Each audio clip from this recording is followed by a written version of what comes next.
እንዳትማሩም እንዳታገቡም እንዳትወጡም እንዳትገቡም መንገድ የተዘጋባችሁ እያመለካችሁ የሆነ ቅርቃር ውስጥ የገባችሁ ክብራችሁ የተገፈፈባችሁ ዛሬ በብዙ መናቅ መጠላት በብዙ መረሳትና ሪጀክሽን ውስጥ እያለፋችሁ ያላችሁ ድንገት በሆነ ሁኔታ ባልተዘጋጃችሁበት የህይወት ማዕበል ውስጥ እየተደፈቃችሁ ያላችሁ ልትሞቱ ሩብ ጉዳይ የቀራችሁ የመሰላችሁ ሰዎች ለሌሎች ሰዎች እንደ ልባቸው የሚኖሩ ሰዎች ህይወት ቀሏቸው መንገድ ተከፍቶላቸው ሲያበቃ ለእናንተ ግን መንገድ ዝግ የሆነባችሁ የብረት በር የሆነባችሁ የናስ መዝጊያ የሆነባችሁ ሰዎች በደንብ አድርጋችሁ ስሙ። እኔ በጣም በክርስትና ህይወቴ የሚገርመኝ በእናንተ የጸጋ ስጦታ በእናንተ በኩል በእናንተ መንገድ የብዙ ሰዎች ጥያቄ ተመልሶ እናንተ ግን በተመሳሳይ ጥያቄ ውስጥ ስትኖሩ ለመናገርም ለማውራትም ለቋንቋም ለመዝሙርም እኮ በማይመች ሁኔታ ውስጥ የምታልፉ ሰዎች አላችሁ። እግዚአብሔር ሲዘጋባችሁ ሲከለክላችሁ ሲዘገይባችሁ ምክንያት አለው። እግዚአብሔር ትክክል ነው። ለመሰለ ሰጥቶ ብቻ አይደለም ተቀብሎም ስለሚባርክ ከፍቶ ብቻ አይደለም ዘግቶም ስለሚሰራ እግዚአብሔር አውጥቶ ብቻ አይደለም አስገብቶ የወደደውን የልቡን ሐሳብ ስለሚያደርግ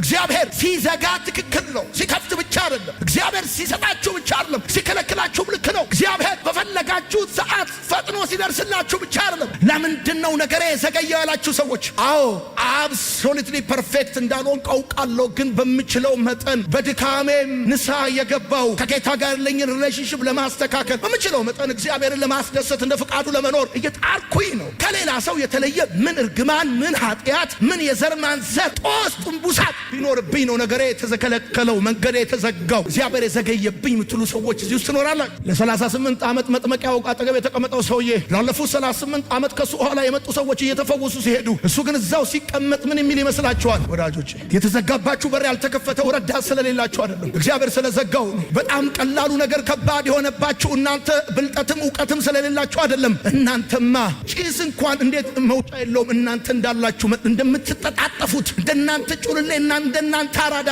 እንደናንተ ብልጠት እንደናንተ ዕውቀት ነገር ባይን የሚገባችሁ እንኳን አይደለም ይሄንን የሌላውን ነገር ወንድና ሴት የምትለዩ ሰዎች ቀላሉ ከባድ ሲሆን ደባባይ የሆነው ለእናንተ ግን በብረት መዝጊያ እንደተዘጋ ሲዘጋባችሁ አለው ነገር አለው ሐሳብ አለው ምክንያት። እግዚአብሔር ሲከፍት ብቻ ሳይሆን ሲዘጋ ሲሰጥ ብቻ ሳይሆን ሲቀበልም እግዚአብሔር ሲፈጥን ባሰባችሁት በትክክለኛው በዛ ጊዜ ሲደርስ ብቻ ሳይሆን ሲዘገይ ምክንያት ሲዘገይ ዓላማን። ስለዚህ ዛሬ እንድትሉ የምፈልገው እግዚአብሔር ትክክል ነው። ለዚህ ነው ኢዮብ እንደዚህ አለ፣ ጻድቅ እንኳን ብሆን ልመልስለት የምችለው አንዳች ነገር የለኝም። እግዚአብሔር አምላክ ሲዘጋባችሁ ሲዘገይባችሁ ሲከለክላችሁ ልክ ነው። ምክንያቱም አንደኛ የተሻለ ነገር አዘጋጅቶላችሁ ነው። መጽሐፍ ሲናገር እንደዚህ ይላል፣ ከዚህም ነገር በኋላ ኢዮብ 120 ዓመት ኖረ፣ 7 ወንዶችና 3 ሴቶች ልጆች ተወለዱለት። በዓለም ላይ የኢዮብን ሴቶች ልጆች የመሰለ ቆንጆ አልነበረም። እግዚአብሔርም የኢዮብን መጨረሻ ከመጀመሪያው ይልቅ ባረከው ይላል። ይሄ የሚገርም ነው። ከዚህ ነገር በኋላ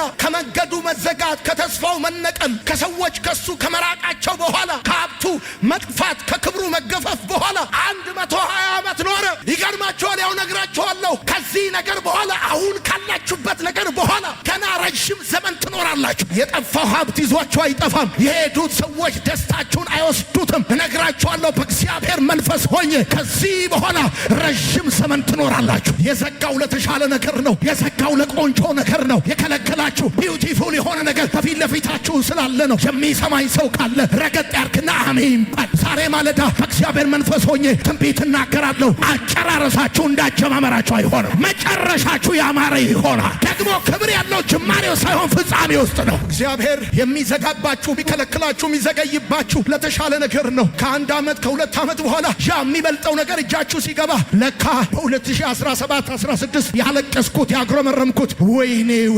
ስላልገባኝ ነው ስላልተረዳው ነው እንደዚህ ነው የምትለው። ያኔ የተሻለው ነገር እጅግ ሲገባ እንዲህ ነው የምትለው፣ እንኳን ተዘጋ፣ እንኳን ከለከልከኝ፣ እንኳን ዘገየ። ለካ ለዚህ ነው የዘገየኸው፣ ለካ ለዚህ ነው የከለከልከኝ፣ ለካ ለዚህ ነው ህይወት የከበደኝ። ዛሬ በኢየሱስም ትንቢት እናገራለሁ። የሚበልጥ ነገር ከፊት ለፊታችሁ ይመጣል። የከበረ ነገር ከፊታችሁ ይመጣል። ያማረ ነገር ከፊታችሁ ይመጣል። የምትፈሩት ሰዎች፣ የምታመልኩት ሰዎች፣ የተከተላችሁ ሰዎች፣ በአደባባይ መስዋዕታችሁን የምትሰዉ ሰዎች፣ ተዘግቶባችሁ የምትዘምሩ ሰዎች፣ ሀብታችሁ ጠፍቶ ሰዎች ርቀዋችሁ ብዙ የህይወት ፈተና ውስጥ ሆናችሁ የምትዘምሩ ሰዎች እንኳን ደስ አላችሁ። የሚበልጥ ነገር ይመጣል። የሚበልጥ ነገር ይመጣል። አበሻ እንኳን ሲተርት እንደዚህ ይላል፣ ሳይደግስ አይጣላም ይላል። ሳይደግስ በሩን አይዘጋው፣ ሳይደግስ ነገራችሁን አይይዘው፣ ሳይደግስ አይከለክላችሁም። የሆነ ነገር ደግሷል። ክብር ደግሷል። ሹመት ደግሷል። ከፍታ ደግሷል። ቅባት ደግሷል። ዓለምን መዞር ደግሷል። አታሚን ስማ፣ ቃል ሲነገር ቃሉን እንደ እግዚአብሔር ቃል ስትቀበለው የእግዚአብሔር ያህል ይሰራል። አሁን እዚህ ቁጭ ብለህ የሰው ያህል ከተቀበልከው የሰው ያህል ነው የሚሰራው። ያስጨነቀኝ ለመልካም ሆነልኝ እንዳለ ለበጎ፣ ለመልካም፣ ለቆንጆ፣ ለአማረ፣ ለሚበልጥ ነገር ያስጨነቀ ለዛ ጉዳይ እንደሆነ ከዚህ በኋላ የቀራችሁ ህይወት አልፋችሁ ከመጣችሁት ህይወት ጋር ሲነጻጸር በጣም ቀላል። ከባዱን ሲዝን አልፋችሁታል። መጥፎውን ታይም ተሻግራችሁታል። በፈለጋችሁት ካልኩሌሽን የቀራችሁ መንገድ አጭርና ቀላል ነው። አልፋችሁ ከመጣችሁት አይከብድም። ነግራችኋለሁ፣ ከፊት ለፊታችሁ የተሻለ ነገር ተዘጋጅቶላችኋል። መጽሐፍ ሲናገር አንድ የቀን ጎደሎ የገጠመው ሰው ከኢየሩሳሌም ወደ ኢያሪኮ ሲሄድ ወንበዴዎች እጅ ገባ፣ ወደቀ። በሞትና በሕይወት መካከል ትተውት ሄዱ። ካህኑ መጣ፣ ትተውት ሄደ። ሌዋዊው መጣ፣ ትተውት ሄደ። የሚገርም ነው። በዘር በሃይማኖት የሚያውቁት ሊረዱት የሚገባቸው ሰዎች ትተውት ሄዱ። እንደወደቀ የሚቀር መስሎት ነበር። መጽሐፍ ግን ሲናገር ሌላ መጣ ይላል። የመጣው ደግሞ ከንፈር የሚመጥ ሳይሆን ቅባት የያዘ ከውለታ ማይነሳ። ታውቁታላችሁ ይሄን ቃል። አህያው ላይ ያስቀመጠው፣ ቁስሉ ላይ ዘይት አፈሰሰለት፣ ገዝታውስ ከፈለለት። ወዳጆች እመኑኝ፣ ያመለጣችሁ እድል የተበላሸ ጉዳይ ቢኖር ከዚህ በኋላ ግን የሚመጣው ከትላንትና የሚበልጥ የከበረ ያማረ የሚደንቅ ነው። ባለቀ ሰዓት በመጨረሻዎቹ የእድሜ እርከን ውስጥ ሆና ሳራን እግዚአብሔር እንዳሰባት መጽሐፍ እንደሚናገር እግዚአብሔርም ከዚህ ነገር በኋላ ሳራን አሰባት። ለአብርሃም እንደተናገረ ወንድ ልጅን ሰጠው ተብሎ እንደተጻፈ እግዚአብሔር ያስባችኋል፣ ወንድ ልጅን ይሰጣችኋል። አሚን በሉ በደንብ አድርጋችሁ። የማይመረመረውን ታላላቅ ነገር የማይቆጠረውንም ታምራት ያደርጋል አምላኬ የኔ ጌታ አውቀዋለሁ። እንደውም ይገርማ አጨራረሴ በሰረገላ በክብር ነው የምጨርሰው። እንደ መርዶክዮስ ዛሬ በረንዳ ላይ ብታይ ነገ የምጠብቀው ግን አንድ ነገር ነግራለሁ። በዙፋን ላይ ይሆናል፣ በሰረገላ ላይ ይሆናል። እኔ ዛሬ ትንቢት ልናገር፣ የምትቀመጡበት በረንዳ ያጣችሁ ሰዎች እግዚአብሔር የምድሪቷን ከፍታ ይሰጣችኋል። ሲዘጋው፣ ሲከለክላችሁ፣ ሲዘገይባችሁ እግዚአብሔር ትክክል ነው። እያመለጣችሁ ሳይሆን እያስመለጣችሁ ስለሆነ ትክክል ነው። የሆነ ነገር እያመለጣችሁ እንዳይመስላችሁ፣ ከሆነ ነገር እግዚአብሔር እያስመለጣችሁ ነው። እየቀረባችሁ አይደለም። ስራ እያመለጣችሁ፣ ውጤት እያመለጣችሁ፣ በረከት እያመለጣችሁ፣ ምንም ነገር እያመለጣችሁ አይደለም። እናንተ እንደውም አይናችሁ ከንባልባችሁ ከስብራት ከውድቀትና ከአፍረት ከማትጠብቁት ካላሰባችሁት ጉዳት እያመለጣችሁ ነው። እያስመለጣችሁ ነው። እግዚአብሔር ሰው ከእግዚአብሔር ጋር ቆሞ ከሚሮጥ ሰው ይልቅ ይቀድማል። ሰው ከእግዚአብሔር ጋር ተቀምጦ ከፈጠነ ሰው ይልቅ ድል ያደርጋል። ብራዘር፣ እግዚአብሔር ሲያስባችሁ ኤጅ ይዳዝማት ምንም ለውጥ አያመጣም። እድሜ ከቁጥርነት በስተቀር ምንም መዋጮ አይኖረውም። እግዚአብሔር ሲያስባችሁ፣ እግዚአብሔር ለእናንተ የቀጠረው ሰዓት ሲሞላ እድሜ ማተር አያረግም። ይገርማቸዋል። ልጅ ወልዶ ለመሳም እድሜ ማተር አያረግም።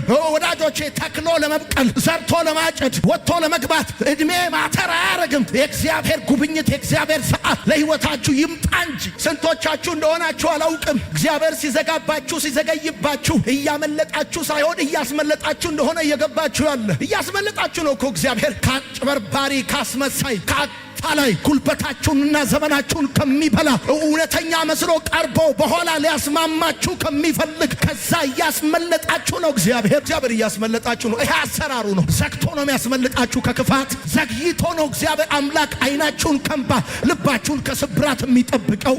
መጨረሻችሁን የሚያሳምረው እግዚአብሔር አምላክ ብዙ የማታውቁት በእናንተ ላይ የሚመከር ክፉ ምክር አለ። እግዚአብሔር ከዛ ፕሮቴክት የሚያረጋችሁ ነገሩን ያዛርጎት ጭምር ነው። አትላላጡ፣ አትጋጋጡ፣ የተዘጋውን ለማስከፈት የሄደውን ለመመለስ። እንደውም መጽሐፍ ሲናገር እንደዚህ አለ፣ ወዳጆቼን፣ ጓደኞቼን፣ ዘመዶቼን ከኔ ያራቃቸው አለ። እነዚህ አይነት ፌክ ሰዎች፣ አስመሳይ ሰዎች ሲኖራችሁ ስብር ቅንጥስ የሚሉ ስታጡ ደግሞ በዛው ጥፍ የሚሉ ሰዎች እነማን እንደሆኑ፣ ሪል ሰዎች፣ ጄኒውን ሰዎች እነማን እንደሆኑ ሊያቅ ሲፈልግ እግዚአብሔር ሲከፈትላችሁ የተሰበሰቡ ሲዘጋባችሁ ሲበተኑ ያኔ አይናችሁ ይከፈታል። ያኔ ማስተዋል ትጀምራላችሁ። ለካ አካባቢዬን የከበበኝ አስመሳይ ነበረ፣ አታላይ ነበረ፣ እኔን ሳይሆን እኔን የፈለገ ነበረ። አሃ እንኳን ዘጋኸው፣ ባይዘጋ ቢኖረው እውነተኛና ውሸተኛ አስመሳይና ሐቀኛውን መለየት አልችልም ነበር። ለጥቅማችሁ ነው እግዚአብሔር የሚዘጋው የሚዘገየው የሚከለክላችሁ። ሄሎ ሀብቴን አጠፋው፣ መንገዴን ዘጋው፣ ክብሬን ገፈፈው፣ ተስፋዬን ነቀለዋል። ሀብት ሲጠፋ፣ ተስፋ ሲነቀል፣ መንገድ ሲዘጋ እንግዲያውስ ምን ቀረልን ብለው ሰዎች ይታጠፋል። የዛ ጊዜ ይመቸዋል። የልቡ ለልብ ልብ ያጫውታል፣ ይወስድሃል፣ ያናግራል። እያባበለ ካልወሰደ በደረቁ አትሄድለትም አንተ። ምክንያቱም በአንተ ህይወት የማንም እጅ እንዳይኖርበት እግዚአብሔር ይገርምሃል። ህይወትህ እጅ ሲል አይወድም። የሰው እጅ ሲኖርበት አይወድም። እጅ ሲበዛበት አይወድም። እጅ የበዛበት ህይወት ለምስጋና ደስ አይልም፣ አይመችም። ለምስጋና እጅ የበዛበት ህይወት ለምስጋና አይመችም። ይገርምሃል። እጆችን ሁሉ እንደ ገለባ ይሰበስባቸውና አምላክ እግዚአብሔር ብቻውን መጽሐፍ እንደሚናገር የንፋስ ጩኸት በሞላበት ውድማ አገኘው። ያዕቆብን ከዛስ በንስር ክንፍ ተሸከመው፣ ተንከባከበው፣ ብቻውን መራው ተብሎ እንደተጻፈ የዛን ጊዜ ካሰብክበት ስትደርስ እዛ ፊት ለፊት ላይ እንዲህ ተብሎ ይጻፋል። ብቻውን መራው፣ ብቻውን ባረከው፣ ብቻውን ጎበኘው፣ ብቻውን አገዘው፣ ብቻውን ረዳው። አንተ አሜን በል እባክህ።